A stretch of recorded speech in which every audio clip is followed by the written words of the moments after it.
Last night, something extraordinary unfolded over the ancient city of Jerusalem, leaving both skeptics and believers grappling for answers. It wasn't fireworks illuminating the sky, nor was it a modern drone display. Instead, what appeared were glowing crosses suspended high above the city, their radiant beams stretching upward like pillars of divine light. Accompanying this breathtaking vision was a deep, metallic sound, like a trumpet blast from another world. The event was captured on video and witnessed by hundreds. Some onlookers cried, others fell to their knees in awe, while many simply stood silent, unable to comprehend what they were seeing.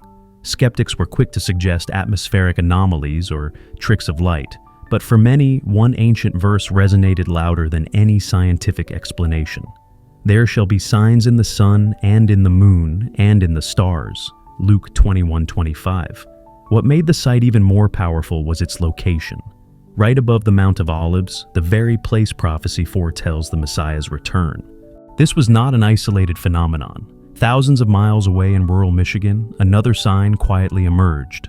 A grieving woman, still mourning the recent loss of her husband, stepped outside at dawn. Seeking not a miracle but a brief escape from her sorrow, she was greeted by something unexpected. High above the horizon, breaking through the morning mist and golden sunlight, was a clear, unmistakable cross etched into the sky. For a long moment, she stood still, the world around her falling silent. No birds sang, no breeze stirred. Only the image remained, suspended, timeless. With trembling hands, she captured the vision on her phone. Not as proof, but as a keepsake of what her heart already knew. She had witnessed something sacred. Soon, the image spread far beyond Michigan, resonating with people across continents. But hers wasn't the only sighting. Soon, more images surfaced, crosses appearing in clouds above the ruins of ancient churches, beams of light piercing stormy skies over the Mount of Olives, and glows hovering above the waters of Galilee. The timing of these signs was as striking as their appearance. They coincided with sacred dates, Resurrection Sunday, the Feast of Trumpets, and the eve of Pentecost. They appeared not above random landscapes, but above places steeped in divine history, places where God's presence once burned brightly. Scientists rushed to explain the phenomena with terms like ice halos and solar refraction, yet their explanations felt incomplete to many who witnessed the signs firsthand.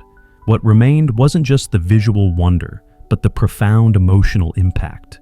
Witnesses spoke of a stirring deep within, a weight pressing upon their chest, and a stillness in their spirit. Some fell to their knees, others wept without understanding why. One man wrote, "I didn't just see the cross, I felt it call me." What they experienced was not fear, but awakening, a sense that heaven had drawn near, not to judge, but to beckon humanity to return, to remember its creator. The Bible speaks of such signs. In the book of Joel, we are told that before the great and terrible day of the Lord, God will show wonders in the heavens and signs on the earth. These signs are not always fiery judgments. Some come quietly, softly, inviting rather than warning. Perhaps these crosses in the sky are not omens of wrath, but gentle reminders, whispers of grace calling people to awaken from spiritual slumber. As the world wrestled with the meaning of these events, another vision unfolded that was even harder to dismiss. On the Mount of Olives itself, as the sun dipped below Jerusalem's western hills, a small group gathered among the ancient olive trees. Some were pilgrims concluding their journey with prayer. Others were locals drawn by routine, or perhaps by something they could not name. Suddenly, the sky shifted. Not a storm, not thunder, but something entirely otherworldly. Above the trees appeared a figure clothed in white. It didn't blaze with brilliance, but glowed steadily, lit from within as though by a flame that did not consume. Its arms were outstretched, not in power, but in welcome. From the open sky, a dove descended, circling once before resting on the figure's shoulder. The crowd didn't cry out, they simply stilled. Phones were lowered, conversations hushed. The very air changed, one witness said. It was as if the earth itself had bowed. But the figure was not alone. Around it stood others, tall, robed in shimmering silver, unmoving yet alive. They stood in formation, not like a crowd, but like an army. Though no words were spoken, those present knew in their hearts what they were seeing. These were angels, guardians of something infinitely holy. Their presence evoked Revelation 19:14. The armies of heaven, dressed in fine linen, white and clean, followed him. This was no light show, no atmospheric trick.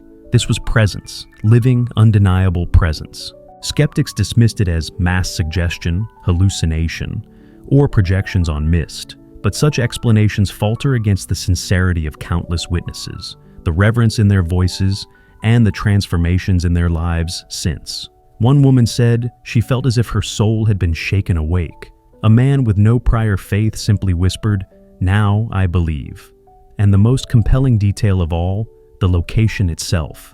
The Mount of Olives, where Acts 1 says Jesus ascended, and where Zechariah 14:4 prophesies he will one day return, standing upon the mountain that will split in two. To understand these events fully, one must also look back to another moment in Jerusalem's history. In June 1967, during the Six-Day War, Israel faced annihilation, surrounded by enemies with greater numbers and superior weaponry. What unfolded instead was a stunning victory. Israeli forces not only defended their homeland, but reclaimed Jerusalem. Miraculous stories emerged, enemy tanks inexplicably halted, soldiers laying down arms without fighting, and some claiming to see great beings in white blocking their advance. Accounts surfaced of invisible hands guiding soldiers and sudden fog shielding movements. Many whispered of angelic intervention, and the name of Michael, the Archangel of Israel, was spoken once again. These events, past and present, remind us that Jerusalem has always been a crossroads of the divine and human, where prophecy meets reality. Whether one sees these recent signs as symbolic or literal, they seem to carry a message. The heavens are speaking, calling humanity to watch, to awaken, and to prepare.